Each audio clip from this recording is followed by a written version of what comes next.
నామంలో వందనాలు. మనందరికీ తండ్రి అయిన దేవునికి స్తుతులు, స్తోత్రములు, కృతజ్ఞతాస్తుతులు చెల్లించుచున్నాను. ప్రియులారా, మనం ఇంతకుముందు పరిశీలన చేశాము. అందులో పాత నిబంధనలో అభిషేకము,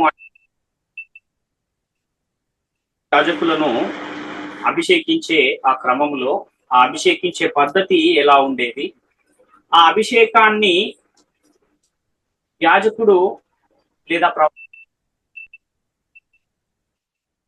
నూనె ఏదైతే తైలాభిషేకము చేసే ఆ ప్రతిష్టాభిషేక తైలం ఉందో దానితో ఏ విధంగా అభిషేకం చేసేవారు అన్న ఈ విషయాలన్నింటినీ కూడా మనము పరిశీలన చేశాం. అయితే ఈరోజు మనము క్రైస్తవుని అభిషేకము ఎలా జరుగుతుంది, క్రైస్తవుని అభిషేకము ఎలా చేయమని దేవుడు చెప్పాడు, ఎవరు ఈ క్రైస్తవునికి అభిషేకం చేస్తూ ఉన్నారు అన్న ఈ విషయాలను మనం ఈరోజు పరిశీలించే ప్రయత్నం చేద్దాం పిల్లరా. అయితే క్రైస్తవులుగా ఎప్పుడైతే ఒక విశ్వాసి మారుతూ ఉన్నాడో, ఆ క్రైస్తవులుగా మారాలి అంటే మొట్టమొదట ఏం చేయాలి అని పరిశుద్ధ గ్రంథం చెబుతుంది అంటే బాప్తిస్మము పొందాలి. అలా బాప్తిస్మాన్ని పొందుకున్న వారు ఎవరిని ధరించుకుంటున్నారంటే క్రీస్తును ధరించుకుంటున్నారు, క్రీస్తుని పోలి నడుచుకున్న వారై ఉన్నారు అని పరిశుద్ధ గ్రంథం మనకు తెలియజేస్తూ ఉంది. కాబట్టి క్రీస్తు వారిగా క్రైస్తవులు పిలువబడుతూ ఉన్నారు.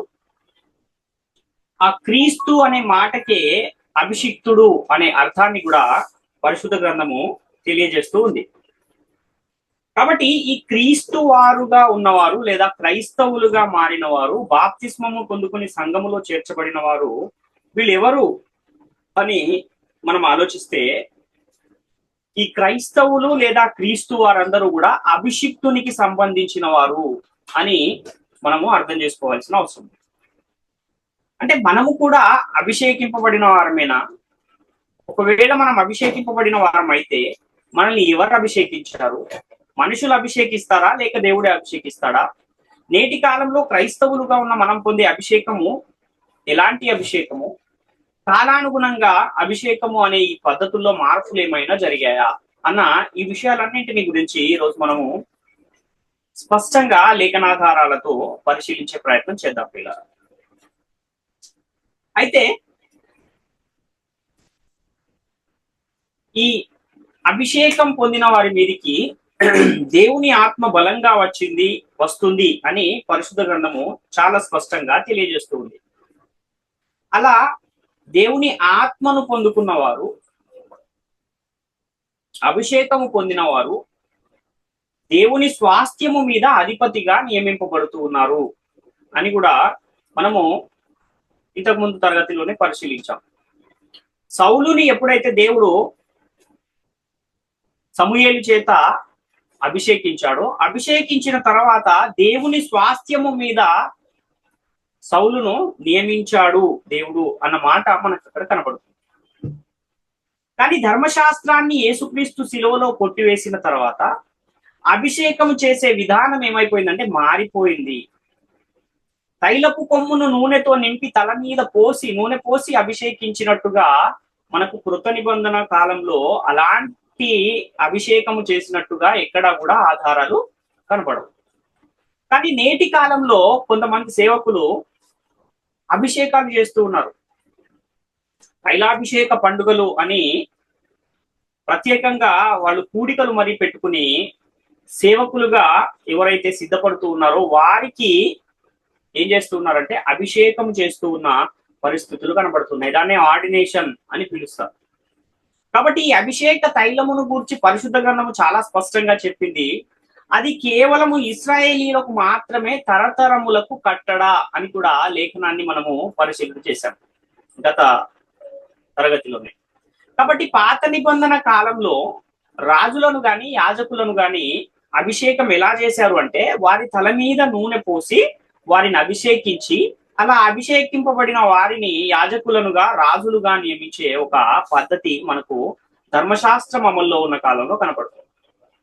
అలాంటి పద్ధతులనే నేటి కాలంలో కొంతమంది ఆచరిస్తూ ఉన్నారు. అలా చేయమని ఆజ్ఞ మనకు లేకపోయినా కూడా దానిని అక్కడ ఎలాగైతే చేశారో అదే విధంగా చేసే పరిస్థితులు మనకు కనబడుతున్నాయి. కానీ పాత నిబంధన కాలంలో ఇశ్రాయేలీయులకు అభిషేకం చేసే విషయంలో ఆజ్ఞలను జారీ చేశాడు. కానీ క్రైస్తవులకు ఎలాంటి ఆజ్ఞలు కూడా అభిషేకం విషయంలో ఇవ్వబడలేదు నూతన నిబంధనలో అన్న విషయాన్ని మొదట మనం గమనించవలసిన అవసరం. అహరోను కుమారులను యాజకులుగా ఉండుటకు వారిని వెళ్ళి అభిషేకించు అని మోషేతో దేవుడు చెప్పిన మాటలు మనకు కనబడతాయి సంఖ్యాకాండంలో. సౌలును రాజుగా ఉండడానికి అభిషేకించు అని సమూయేలుతో దేవుడు చెప్పిన సందర్భం కూడా మనకు సమూయేలు గ్రంథంలో కనబడుతుంది. దావీదును ఇశ్రాయేలీయుల మీద రాజుగా నియమించబోతున్నాను గనుక నీవు నీ తైలపు కొమ్మును నూనెతో నింపి ఆ దావీదును వెళ్ళి అభిషేకించు అని దేవుడు సమూయేలు గారితో చెప్పిన సందర్భాలు కూడా మనకు కనబడుతూ ఉంటాయి. మరి నేటి కాలంలో నేను దేవుని సేవ చేయాలంటే నేను పొందవలసిన అభిషేకం ఏంటి, ఎలాంటి అభిషేకం పొందితే నేను దేవుని సేవ చేయడానికి అర్హుడను అనే విషయాన్ని ప్రతి ఒక్కరు కూడా తెలుసుకోవాల్సిన అవసరం. కొన్ని సంఘాల్లో అయితే ఎవరైతే దేవుని సేవ చేయాలనుకుంటూ ఉన్నారో వారు పేర్లు ఇవ్వండి, మేము మిమ్మల్ని అభిషేకిస్తాము, అందరినీ ఒక చోట కూర్చి మీకందరికీ అభిషేకించి మిమ్మల్ని దైవజనులుగా నియమిస్తాము అని కూడా ప్రకటనలు చేస్తూ ఉంటారు. అలా అభిషేకం పొందని వారు దేవుని సేవ చేయకూడదు అన్న ఒక అభిప్రాయం కూడా చాలా మందిలో ఉంది. అయితే నేటి కాలంలో దేవుని వాక్యం ప్రకటించాలంటే ఎవరైనా ప్రకటించవచ్చా, లేక అభిషేకం పొందిన వారు మాత్రమే ప్రకటించాలా? బైబిల్ గ్రంథం ఈ విషయంలో ఏం చెబుతుంది అన్న విషయాన్ని కూడా మనము పరిశీలించవలసిన అవసరం ఉంది. దేవుని రాజ్యంలోనికి పిలువబడిన వారందరూ కూడా వాక్యం ప్రకటించవచ్చు అని పరిశుద్ధ గ్రంథం చెబుతుంది చాలా స్పష్టంగా. కానీ ఒకప్పుడు మాత్రము లేవి గోత్రములోని అహరోను సంతతి వారైన ఎలియాజరు, ఈతామరు వంశాలలో నుండి వచ్చిన వారు మాత్రమే యాజకులుగా ఉండే ఒక నియమాన్ని దేవుడు నియమించాడు. ఆ వంశంలో నుండి వచ్చిన వారికి మాత్రమే యాజక ధర్మము చేసే ఒక పనిని అప్పగించే పరిస్థితి మనకు కనపడుతుంది. కానీ కొత్త నిబంధనలో ఏం జరిగింది? అపోస్తలులు ఎప్పుడైతే వాక్యాన్ని ప్రకటించడానికి వెళ్ళడానికి ముందు జరిగిన సందర్భాలను మనం గమనిస్తే యేసుక్రీస్తు వారు ఆ శిష్యులతో ఏం చెబుతున్నారంటే, కొద్ది దినములలో మీరు పరిశుద్ధాత్మలో బాప్తిస్మం పొందుతారు, అప్పుడు మీరు భూదిగంతముల వరకు నాకు సాక్షులై ఉంటారు అని యేసుక్రీస్తు వారు శిష్యులతో చెబుతున్నారు. అపోస్తల కార్యాలు 1-4-5 వచనాలలో ఈ సందర్భం కనబడుతుంది. ఆయన వారిని కలుసుకుని ఇలా ఆజ్ఞాపించను, మీరు యెరూషలేము నుండి వెళ్ళక నా వలన వినిన తండ్రి యొక్క వాగ్దానము కొరకు కనిపెట్టుడి. యోహాను నీళ్లతో బాప్తిస్మం ఇచ్చాను గాని కొద్ది దినములలోగా మీరు పరిశుద్ధాత్మలో బాప్తిస్మము పొందెదరు అని యేసుక్రీస్తు వారు శిష్యులతో చెబుతున్నారు. అంటే మీరు వాక్యం ప్రకటించాలి కనుక మీరు నూనెతో అభిషేకం పొందండి, నూనెతో మిమ్మల్ని అభిషేకించబోతున్నాను అని చెప్పలేదు. లేదా ఒక ప్రవక్త వచ్చి మిమ్మల్ని తైలపు కొమ్ము తీసుకొచ్చి మీ తల మీద నూనె పోసి మిమ్మల్ని అభిషేకిస్తాడు అని చెప్పట్లేదు యేసుక్రీస్తు వారు.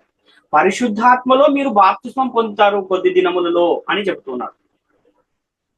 అలా పరిశుద్ధాత్మలో బాప్తిస్మం పొందితే ఏం జరుగుతుంది అని మనం ఆలోచిస్తే అపోస్తల కార్యాలు 1-8 వచనంలో, అయినను పరిశుద్ధాత్మ మీ మీదికి వచ్చినప్పుడు మీరు శక్తి నొందెదరు గనుక మీరు యెరూషలేములోను యూదయ సమరయ దేశముల యందు అంతటను భూదిగంతముల వరకు నాకు సాక్షులయ్యుందురని వారితో చెప్పాను. ఏం జరుగుతుందంట? పరిశుద్ధాత్మ మీదకి వచ్చినప్పుడు శక్తిని పొందుకుంటారు. కాబట్టి అప్పుడు భూదిగంతముల వరకు కూడా నాకు సాక్షులై ఉంటారు అని యేసుక్రీస్తు వారి ఇక్కడ శిష్యులతో చెప్తున్న పరిస్థితి మనకు కనపడుతుంది. అంటే పరిశుద్ధాత్మ మీ మీదికి వచ్చినప్పుడు శక్తి పొందవలసిన అవసరం ఎందుకుంది అని అంటే, వాక్యాన్ని ప్రకటించాలంటే వారికి ఆ ముందున్న స్థితి అది వారికి సరిపోదు, వాళ్ళకు ముందున్న శక్తి సరిపోదు. కనుకనే మీకు ఏం కావాలి? శక్తి కావాలి అని చెప్తున్నారు. మొదటి శతాబ్దంలోనే మనము గమనించినట్లయితే యేసుక్రీస్తు వారు ఆరోహణం అయిపోయిన తర్వాత పెంతెకొస్తు పండగ దినాన క్రీస్తు అపోస్తలులైన వారు 12 మంది కూడా యెరూషలేములో ఉన్న ఒక మేడ గదిలో వాళ్ళు ప్రార్థిస్తూ ఉన్నారు, అని పెడుతూ ఉన్నారు. అప్పుడు ఏం జరిగింది అని అంటే, అపోస్తలుల కార్యముల గ్రంథము 2-1-4 వచనాలను మనం చూస్తే, పెంతెకొస్తు పండగ దినము వచ్చినప్పుడు అందరూ ఒక చోట కూడి ఉండిరి. అప్పుడు వేగముగా వీచు బలమైన గాలి వంటి ఒక ధ్వని ఆకాశము నుండి అకస్మాత్తుగా వారు కూర్చుండి ఉన్న ఇల్లంతయు నిండెను.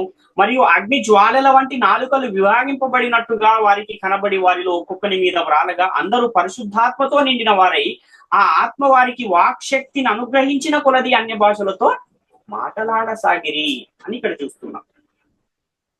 అంటే పరిశుద్ధాత్మ వీరి మీద ఏమైంది, వ్రాలిందంట. అప్పుడు వారికి వాక్శక్తి అనేది అనుగ్రహించబడింది. పరిశుద్ధాత్మ పొందుకోవడం వలన వారు వాక్శక్తిని పొందిన వారే అన్య భాషలతో మాట్లాడినట్టుగా మనకి ఇక్కడ లేఖనం కనబడుతుంది. ఏదైతే యేసుక్రీస్తు వారు కొద్ది దినములలో మీరు పరిశుద్ధాత్మలో బాప్తిస్మం పొందుదురు అని చెప్పాడో అదే సంగతి ఇక్కడ చోటు చేసుకుంది. అదే పరిశుద్ధాత్మలో వీళ్ళు బాప్తిస్మం పొందారు అన్న విషయాన్ని ఇక్కడ మనకు తెలియజేయబడుతుంది. కాబట్టి వీళ్ళు బోధించాలి అంటే వీళ్ళకు ఎలిజిబిలిటీ ఏంటి, వీళ్ళకున్న అర్హత ఏంటి అంటే అభిషేకము. అది ఎలాంటి అభిషేకము? మనుషుల చేత పొందే అభిషేకము కాదు ఇది. అలా పరిశుద్ధాత్మ అభిషేకం పొందుకున్న అపోస్తలులలో ఒకరైన పేతురు గారు ప్రసంగం చేసినప్పుడు ఆ బోధను విన్న యూదులు ఏమన్నారు? అయ్యలారా మేమేమి చేతుము అని అడిగారు.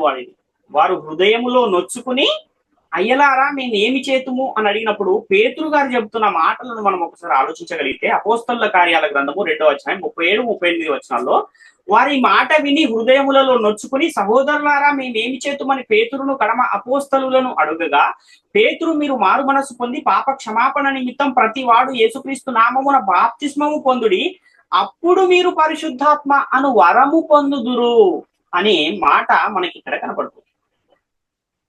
అంటే ఈ పరిశుద్ధాత్మ అనే వరాన్ని ఎవరు పొందుకుంటారు అంటున్నాడు? ఎవరైతే బాప్తిస్మాన్ని పొందుకుంటారో యేసుక్రీస్తు నామములో వారికి ఈ పరిశుద్ధాత్మ అనే వరము అనేది అనుగ్రహించబడుతుంది అని పరిశుద్ధ గ్రంథం తెలియజేస్తుంది. ఎవరెవరికి ఈ పరిశుద్ధాత్మ అనే వరము అనంటే అందరికా కొందరికా అంటే ఇది అందరికీ. ప్రభువైన దేవుడు తన యుద్ధకు పిలిచిన వారికి అందరికీ ఈ వరము చెందును అని చెబుతున్నాడు. 39వ వచనము అపోస్తలుల కార్యాలు 2వ అధ్యాయం 39వ వచనంలో ఈ వాగ్దానము మీకును మీ పిల్లలకును దూరస్తులందరికీ అనగా ప్రభువైన మన దేవుడు తన యుద్ధకు పిలిచిన వారికి అందరికీ చెందునని వారితో చెప్పాను అని ఇక్కడ చూస్తున్నాం. అంటే అందరికీ చెందే ఈ పరిశుద్ధాత్మ అను వరం ఏంటి అసలు? చాలా మంది ఏమనుకుంటున్నారంటే ఈ పరిశుద్ధాత్మ అను వరమే కృపావరాలు అనుకుంటున్నారు. కానీ ఈ పరిశుద్ధాత్మ వరము అంటే కృపావరాలు కాదు. మరి ఏంటి ఇది? ఏంటి పరిశుద్ధాత్మ అనే వరము అని మనం ఆలోచన చేయగలిగితే అబ్రహాము గారికి దేవుడు ఒక వాగ్దానం చేశాడు. ఏంటి అబ్రహాము గారికి దేవుడు చేసిన వాగ్దానము అనంటే గలతీ పత్రిక 3వ అధ్యాయం 13వ వచనంలో మనకు పౌలు గారు సంఘానికి పత్రిక రాస్తూ తెలియజేస్తున్న మాటలను మనము ఆలోచించగలిగితే గలతీలకు రాసిన పత్రిక 3వ అధ్యాయం 13వ వచనం ఆత్మను గూర్చిన వాగ్దానము విశ్వాసము వలన మనకు లభించినట్లు అబ్రహాము పొందిన ఆశీర్వచనము క్రీస్తు యేసు ద్వారా అన్యజనులకు కలుగుటకై క్రీస్తు మన కోసము శాపమై మనలను ధర్మశాస్త్రం యొక్క శాపము నుండి విమోచించెను అని ఇక్కడ వ్రాయబడింది. అంటే అబ్రహాము గారికి ఏ వాగ్దానం చేయబడింది అంటున్నాడు? ఆత్మను గూర్చిన వాగ్దానం చేయబడింది.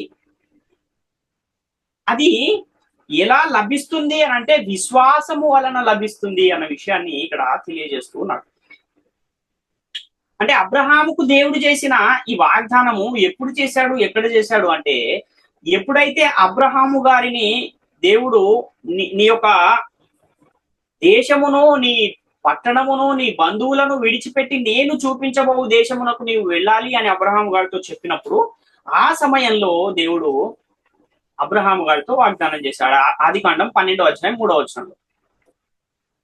మళ్ళీ అదే వాగ్దానాన్ని ఆదికాండం 18వ అధ్యాయం 18వ వచనంలో కూడా మరొకసారి అబ్రహాము గారితో చేసిన సందర్భాన్ని కూడా మనం చూస్తాం. అబ్రహాము నిశ్చయముగా బలము గల గొప్ప జనమగును, అతని మూలముగా భూమిలోని సమస్త జనములు ఆశీర్వదింపబడును అనే ఇదే దేవుడు ఆత్మను గూర్చిన వాగ్దానముగా అబ్రహాము గారికి చేశాడు అన్న విషయాన్ని మనం గమనించవలసిన అవసరం ఉంది.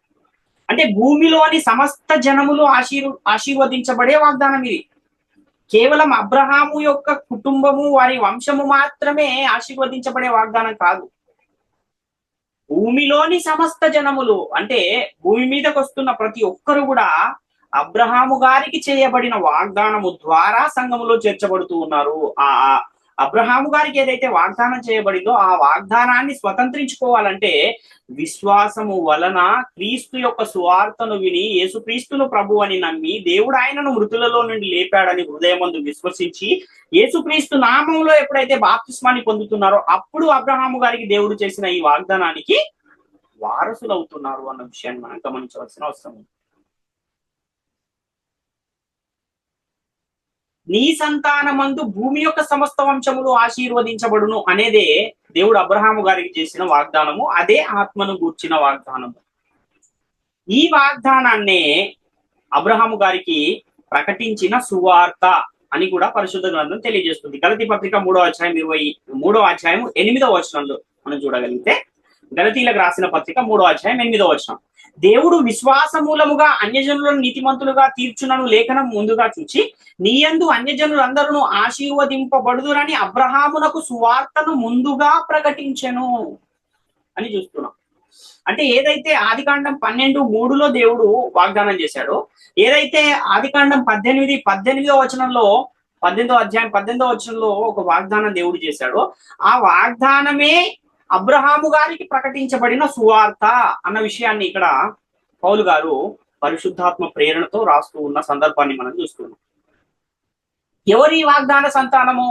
అబ్రహాము గారికి దేవుడు చేసిన వాగ్దాన సంతానం ఎవరు అని మనం ఆలోచిస్తే, అదే గలతీలకు రాసిన పత్రిక 3వ అధ్యాయం 16వ వచనంలో, అబ్రహామునకును అతని సంతానమునకును వాగ్దానములు చేయబడెను, ఆయన అనేకులను గూర్చి అన్నట్టు నీ సంతానములకును అని చెప్పక ఒకని గూర్చి అన్నట్టే నీ సంతానమునకును అనెను, ఆ సంతానము క్రీస్తు అని ఇక్కడ మనకు పౌలు గారు మరలా ఏదైతే అబ్రహాముకు దేవుడు వాగ్దానం చేశాడో ఆత్మను గూర్చిన వాగ్దానము, ఆ ఆత్మను గూర్చిన వాగ్దానం అనేది ఎవరిలో నెరవేరింది అంటే యేసుక్రీస్తు వారిలో నెరవేరింది అన్న విషయాన్ని తెలియజేస్తుంది.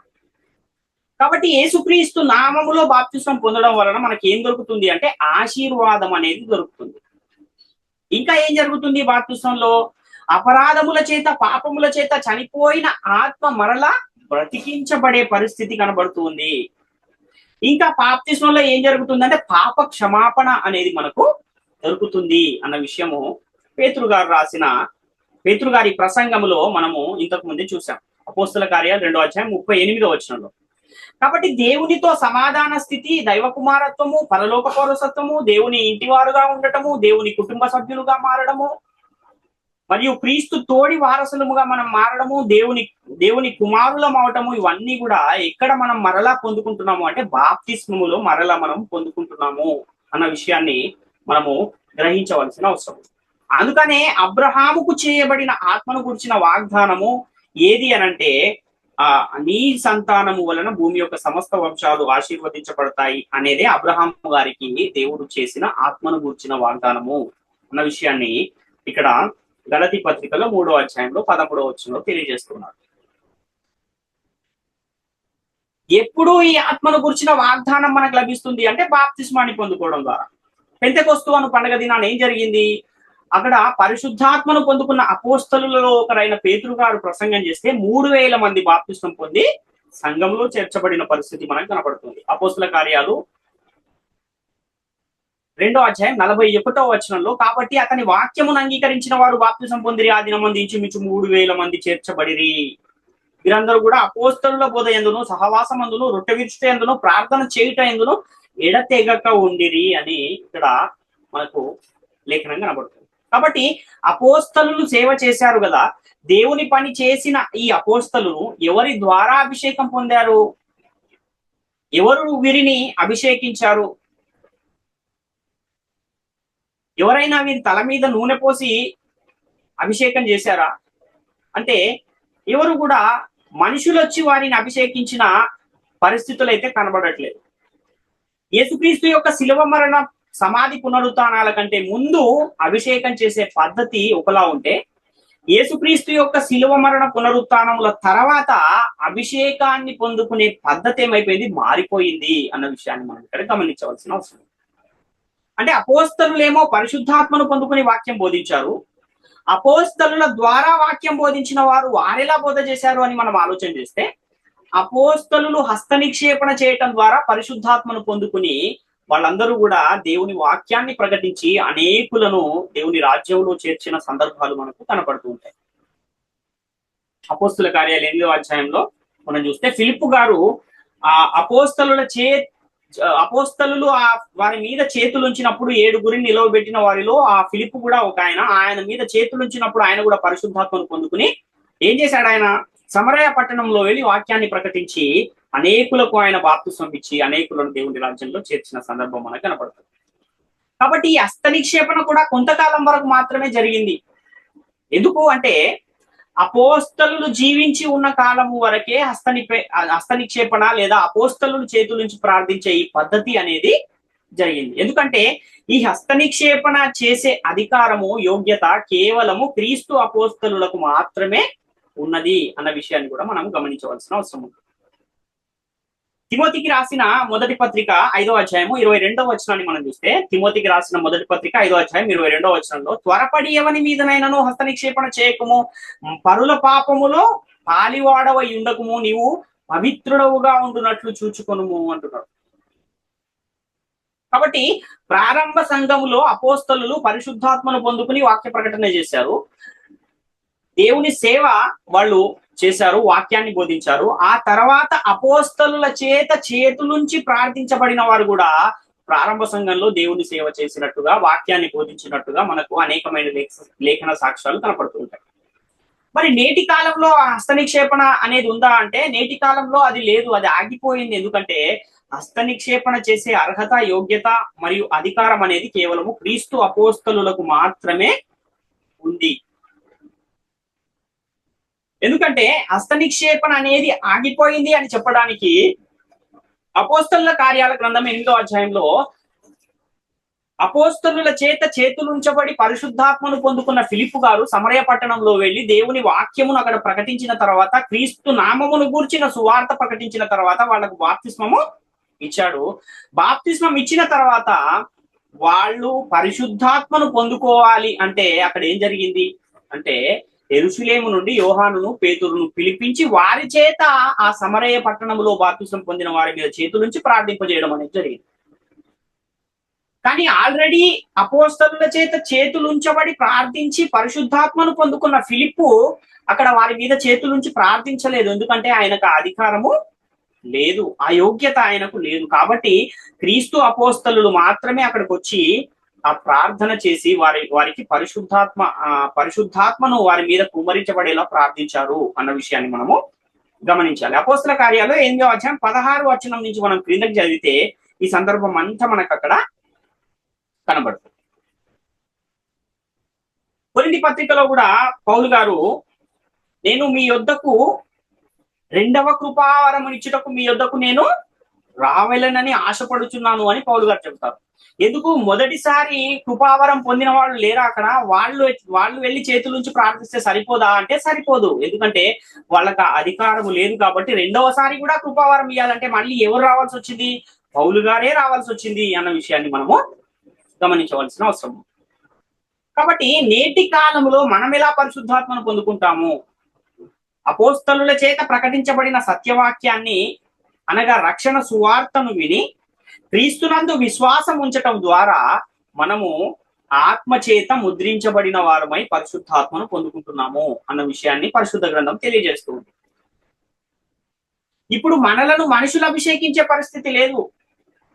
తైలపు కొమ్మును తీసుకొచ్చి అందులో నూనె పోసి ఆ నూనెను తల మీద పోసి అభిషేకించే పరిస్థితి నేటి కాలంలో లేదు. అది పాత నిబంధన కాలంలోనే అది ఉండేది, ధర్మశాస్త్రం అమల్లో ఉన్నంత కాలం. మరి నేటి కాలంలో మనలను ఎవరు అభిషేకిస్తూ ఉన్నారంటే మనలను నేటి కాలంలో అభిషేకించేవాడు దేవుడే అని పరిశుద్ధ గ్రంథం తెలియజేస్తుంది. అంటే మనము ఆత్మచేత నడిపించబడాలంటే ఏం చేయాలి? పాత నిబంధన కాలంలోనేమో ఎవరైనా ఆత్మచేత నడిపించబడాలంటే, ఆత్మను పొందుకోవాలంటే వారు అభిషేకించబడటం ద్వారా వారు దేవుని ఆత్మచేత వారు నడిపించబడేవారు. దేవుని ఆత్మ వారి మీదికి బలముగా వచ్చినప్పుడు వారు దేవుని కార్యాలను చేస్తూ ఉండేవారు, వాక్యాన్ని బోధిస్తూ ఉండేవారు. మరి నేటి కాలంలో మనం ఎలా ఆ పరిశుద్ధాత్మను పొందుకుంటాము, అభిషేకాన్ని పొందుకుంటాము అని మనం ఆలోచిస్తే, ఎఫెసీయులకు రాసిన పత్రిక 1వ అధ్యాయం 13-14 వచనాలను మనం ఒకసారి చూద్దాం. ఎఫెసీయులకు రాసిన పత్రిక 1వ అధ్యాయం 13-14. మీరును సత్యవాక్యమును అనగా మీ రక్షణ సువార్తను విని క్రీస్తునందు విశ్వాసం ఉంచి వాగ్దానము చేయబడిన ఆత్మచేత ముద్రించబడితిరి. దేవుని మహిమకు కీర్తి కలుగుటకై ఆయన సంపాదించుకొనిన ప్రజలకు విమోచనము కలుగు నిమిత్తము ఈ ఆత్మ మన స్వాస్థ్యమునకు సంచకరువుగా ఉన్నాడు అని ఇక్కడ పౌలు గారు తెలియజేస్తున్నారు. అంటే ఎలా మనము ఆత్మచేత ముద్రించబడుతూ ఉన్నామంటే సత్యవాక్యమును విని ఆ వాక్యాన్ని విన్న తర్వాత క్రీస్తునందు విశ్వాసం ఉంచి ఆ వాగ్దానము చేయబడిన ఆత్మచేత మనం ముద్రించబడుతూ ఉన్నాము అన్న విషయాన్ని ఇక్కడ మనకు తెలియజేస్తున్నాం. అంటే పాత నిబంధన కాలంలో ధర్మశాస్త్రం అమల్లో ఉన్న కాలంలో ఎలాగైతే అభిషేకము వాళ్ళు పొందారో, తల మీద నూనె పోసి వారిని ఎలా అయితే అభిషేకించారో అలానే అభిషేకించే పరిస్థితి నేటి కాలంలో లేదు అన్న విషయాన్ని ఇక్కడ తెలియజేస్తున్నారు. అంతేకాకుండా అపోస్తలుల కాలంలో లాగా కూడా పైనుండి పరిశుద్ధాత్మను పొందుకునే పరిస్థితి కూడా నేటి కాలంలో లేదు. ఇంకా అపోస్తలుల చేతుల నుంచి ప్రార్థించే పరిస్థితి కూడా నేటి కాలంలో లేదు. ఎందుకంటే అపోస్తలులే నేటి కాలంలో లేరు కాబట్టి. అంటే హస్త నిక్షేపణ ద్వారా పరిశుద్ధాత్మను పొందుకునే వీల్లేదు. పైనుండి డైరెక్ట్ గా పరిశుద్ధాత్మ మేడగదిలో అపోస్తలుల మీద దిగినట్టుగా పొందుకునే పరిస్థితి కూడా లేదు. అదేవిధంగా ఈ పాత నిబంధనలు లాగా తల మీద నూనె పోసి పరిశుద్ధాత్మను పొందుకునే పరిస్థితి కూడా లేదు. ఇవన్నీ ఏమయ్యా అంటే కాలానుగుణంగా మారుతూ వస్తూ ఉన్నాయి. ధర్మశాస్త్ర కాలంలోనేమో తల మీద నూనె పోసి అభిషేకించే పద్ధతి ఉంది. అపోస్తలుల కాలం వచ్చేసరికి డైరెక్ట్ గా పరలోకము నుండి పరిశుద్ధాత్మ వారి మీద కుమ్మరించబడిన పరిస్థితి కనబడుతుంది. అపోస్తలుల తర్వాత కాలంలోనేమో అపోస్తలులు చేతు నుంచి ప్రార్థించడం ద్వారా పరిశుద్ధాత్మను పొందుకునే పరిస్థితి కనబడుతుంది. కానీ నేటి కాలంలోనేమో సత్యవాక్యమును విని క్రీస్తునందు విశ్వాసం ఉంచి బాప్తిస్మము పొందడము ద్వారా మనము ఆత్మచేత ముద్రించబడుతున్నాము. అదే నేటి కాలంలో క్రైస్తవునికి అభిషేకముగా కనబడుతుంది అన్న విషయాన్ని మనం గమనించవలసిన అవసరం. కాబట్టి ఇలా మనం పొందుకున్న ఆత్మ మనకు సంచకరువుగా ఉంది అంటున్నాడు. దేనికి సంచకరువు అంటే దేవుని మహిమకు కీర్తి కలుగుటకై ఆయన సంపాదించుకొనిన ప్రజలకు విమోచనము కలుగు నిమిత్తము ఈ ఆత్మ మన స్వాస్థ్యమునకు సంచకరువుగా ఉన్నాడు అంటున్నాడు. కాబట్టి ఎలా ఈ ఆత్మను మనం పొందుకుంటున్నామంటే నేటి కాలంలో మనము ఈ ఆత్మను పొందుకునే పద్ధతి లేదా ఈ అభిషేకాన్ని పొందుకునే పద్ధతి ఏమైందంటే మారిపోయింది. రక్షణ సువార్తను విని క్రీస్తునందు విశ్వాసం ఉంచటం ద్వారా మనము ఈ అభిషేకాన్ని పొందుకుంటున్నాము, ఈ ఆత్మను మనము పొందుకుంటున్నాము అన్న విషయాన్ని మనం గమనించాలి.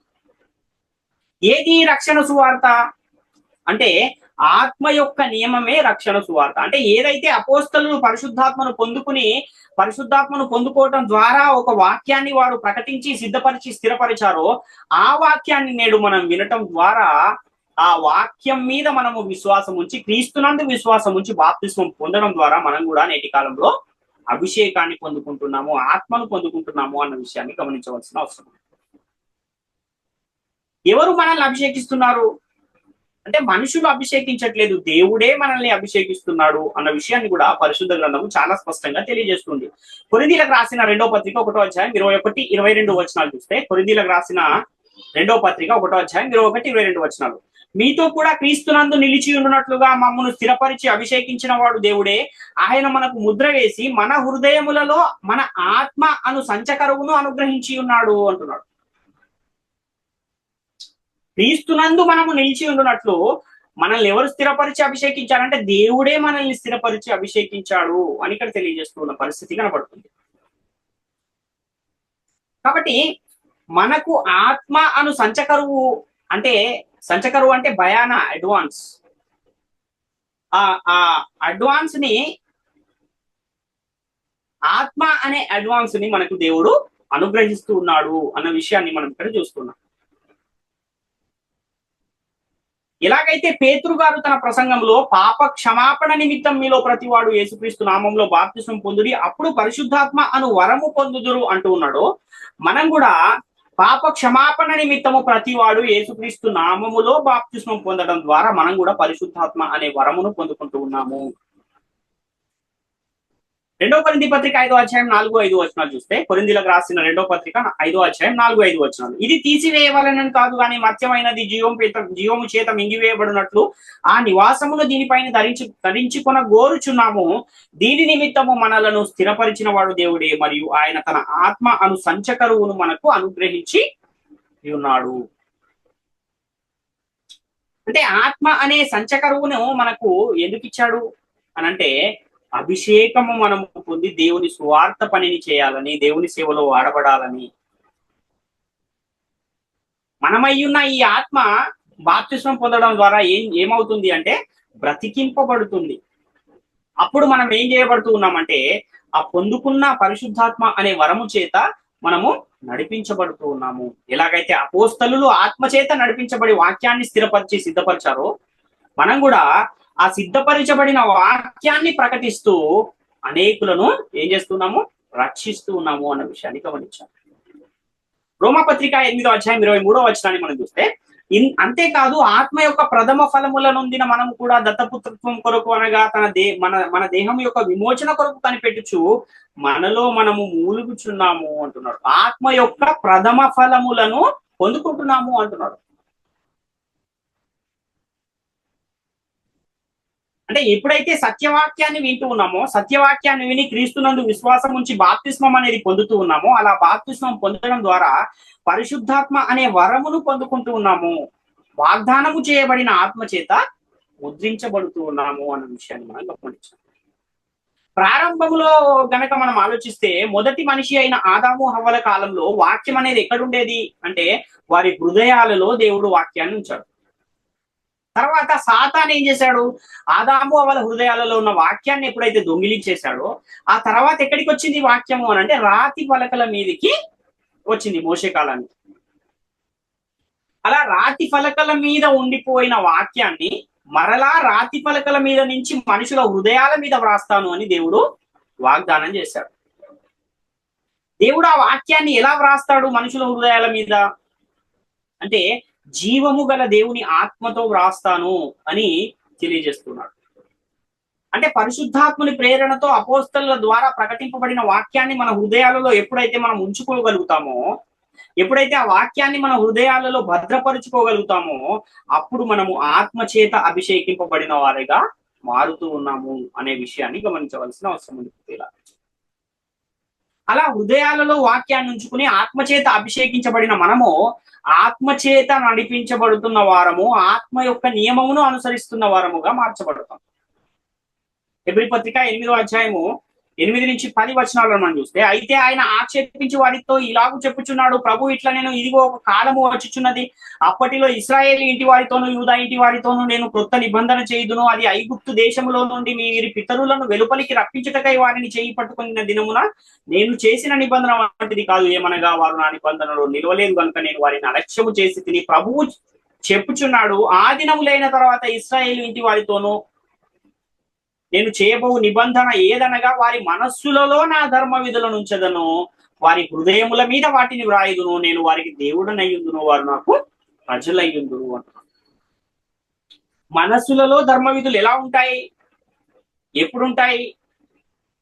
హృదయాల మీద వాక్యాన్ని వ్రాయటం అనేది ఎప్పుడు జరిగింది, ఎక్కడ జరిగింది అంటే, పరిశుద్ధాత్మను పొందుకున్న అపోస్తలులు పరిశుద్ధాత్మ ప్రేరణతో వాక్యాన్ని ప్రకటిస్తున్నప్పుడు ఆ వాక్యం ఎక్కడ వ్రాయబడాలి అంటే మెత్తని హృదయముల మీద వ్రాయబడాలి. మెత్తని హృదయములు అను పలకల మీద వ్రాయబడాలి అని తెలియజేస్తున్నారు.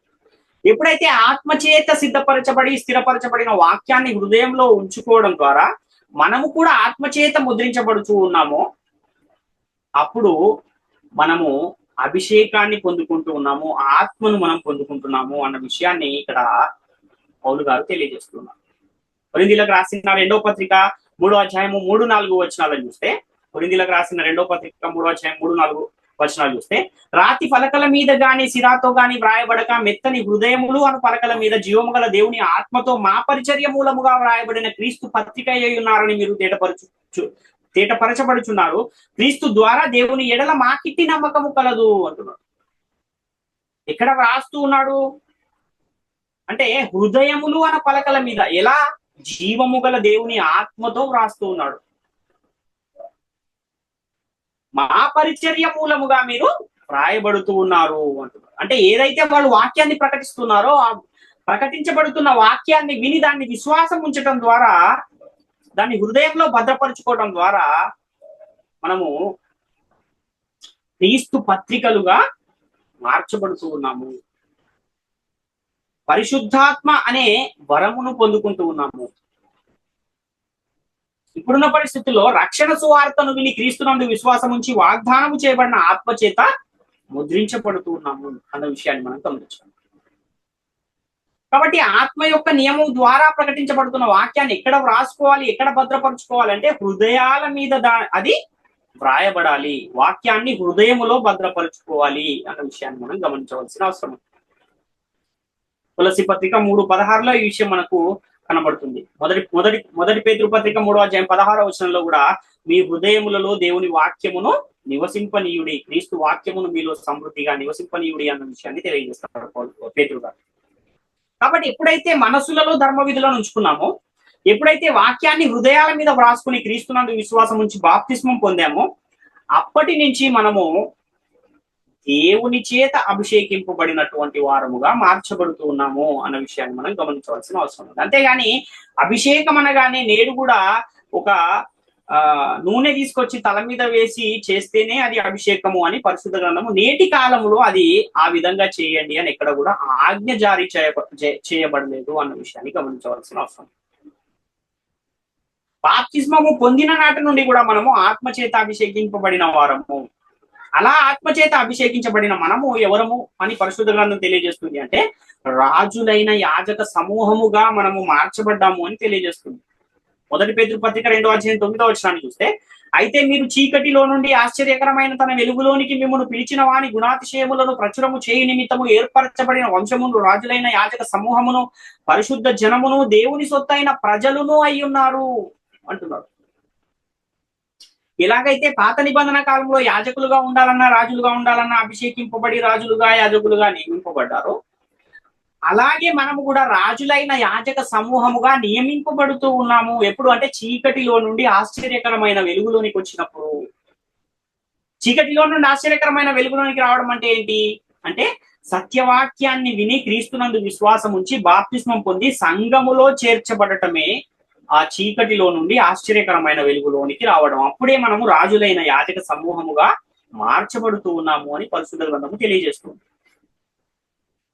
ప్రకటన గ్రంథం 1:6 వచనాన్ని కూడా మనం చూస్తే, మనలను ప్రేమించుచు తన రక్తము వలన మన పాపముల నుండి మనలను విడిపించిన వానికి మహిమయు ప్రభావమును యుగయుగములు కలుగును గాక ఆమేన్. ఆయన మనలను తన తండ్రియగు దేవునికి ఒక రాజ్యముగాను యాజకులను గాను చేసెను అని ఇక్కడ చూస్తున్నాం.